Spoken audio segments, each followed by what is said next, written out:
Today on Bridge City News, Alberta Premier Jason Kenney will travel to Texas tomorrow on a mission to reverse the trend of Alberta energy companies setting up shop in the U.S. Music star Kanye West made an appearance this morning at Joel Osteen's Houston megachurch to talk about his recent conversion to Christianity.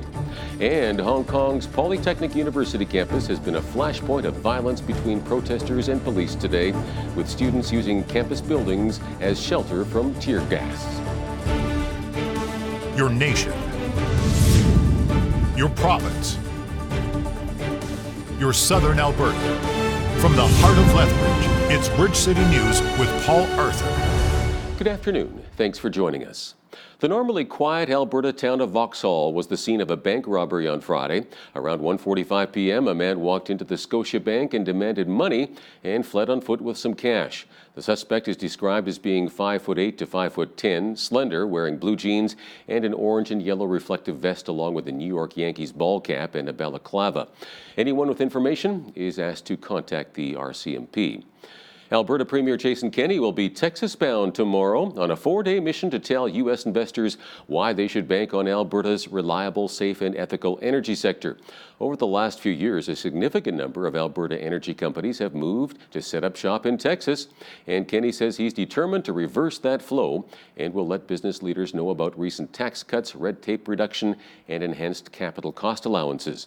Texas is Alberta's second-largest export market overall, with exports totaling $11.5 billion last year. 15 people face charges of break and enter to commit mischief following protests against 2 kennels in Alberta that provide sled dog tours. RCMP say they were called to the Mad Dogs and Englishman kennels east of Canmore yesterday for reports that 30 people had broken into the premises in order to protest the treatment of the dogs. Trev Miller, a representative of the group of protesters, said in a statement that animals have the right to, quote, live free from human exploitation on short leashes. Family and community members gathered in Toronto yesterday at a vigil for 2-year-old Crystal Morogo, who died after an air conditioning unit fell from an 8th-floor apartment window on Monday. So we're here, this is the vigil for Crystal Morogo. We're here just because there was a lot of outreach from the community that they wanted to have a set time to come and remember her. And we're doing it at the place, where the incident occurred. It's a place where she lived, from the beginning of her life.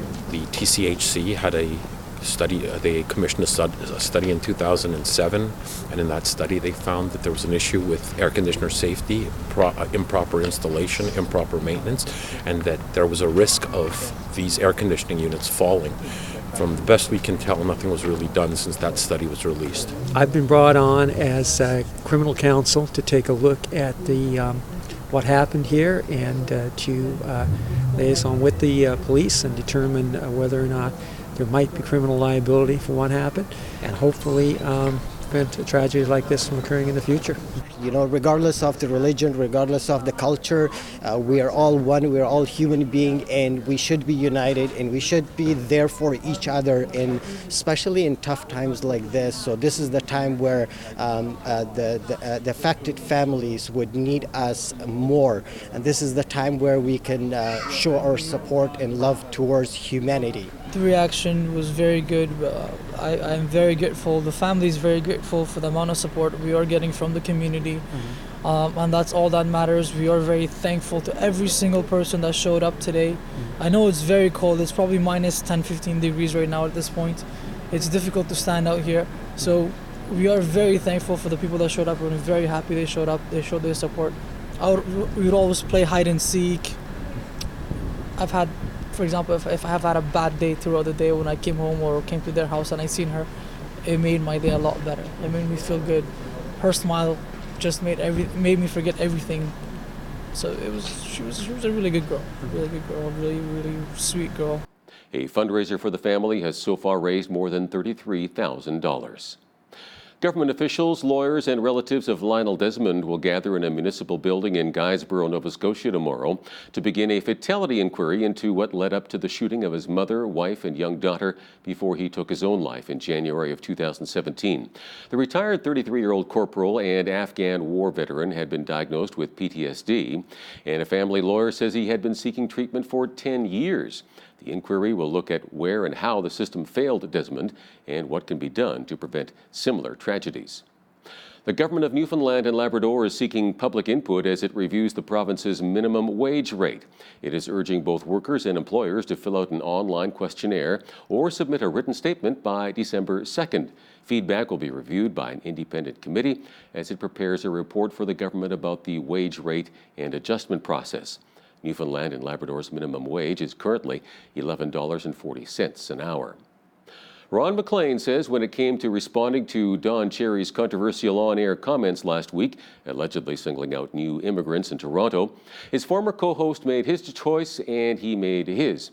In last night's lengthy monologue during Hockey Night in Canada, McLean again apologized for Cherry's comments and his own lack of response, saying while he has a very close relationship with Cherry, eventually he had to choose principle over friendship.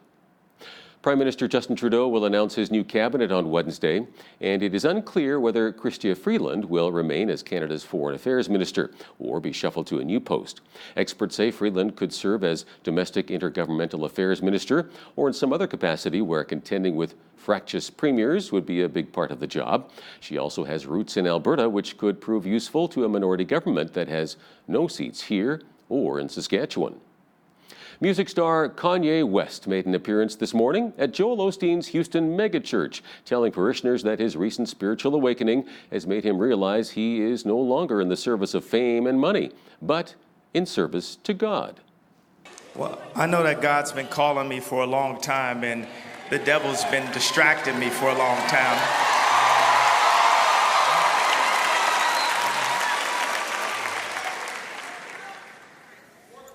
And when I was, in my lowest points, God was there with me and sending me visions and inspiring me. And I remember sitting in the hospital at UCLA after having a mental breakdown, and there's documentations of me drawing a church and writing start a church in the middle of Calabasas. And even after that, I went and made the Life of Pablo album. I said, this is a gospel album. Last month, West released an album called Jesus is King, which is topping both religious and secular music charts. A recent debate over parental rights in public education has favored parents this week in the UK.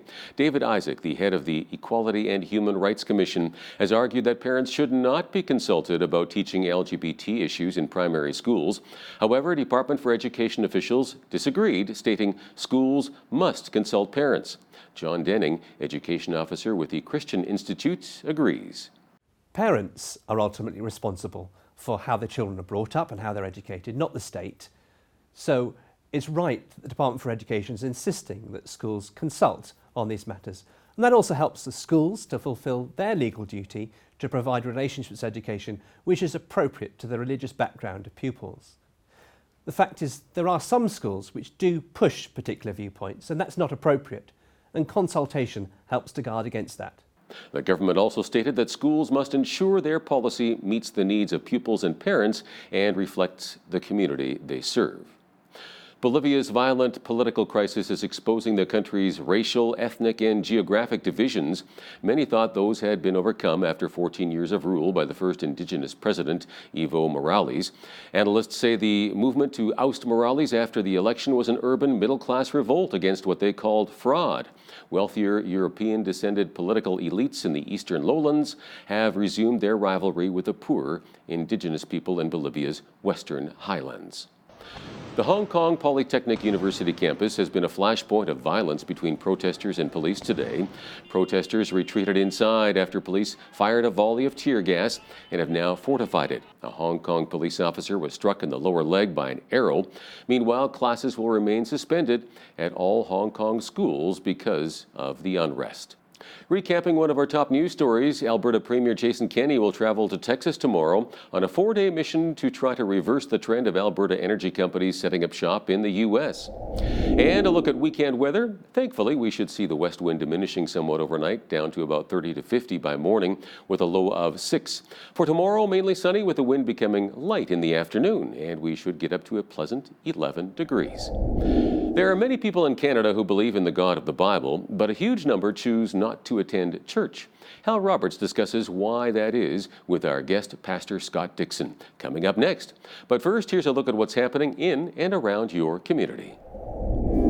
Here's your Bridge City News Community Calendar. The Downtown Lethbridge BRZ is looking for volunteers to help with the Downtown Holiday Market taking place Saturday, November 23rd. Volunteers will be assisting with setup and takedown, handing out popcorn and hot chocolate, and the best job of all, helping Santa Claus. For more information, email Tasha at downtownlethbridge.com. Come for a festive evening to Crossroads Counseling's Shine the Light Christmas celebration and fundraiser on Friday, December 6th, beginning at 6 p.m. at the Coast Lethbridge Hotel. Enjoy a full-course dinner, a silent auction, and live musical entertainment featuring the Freedom House Choir, West Side Choir, and the Evangelical Free Church Praise Choir. Tickets are $50 per person and can be purchased at the Crossroads Counseling office. And that's your Bridge City News Community Calendar.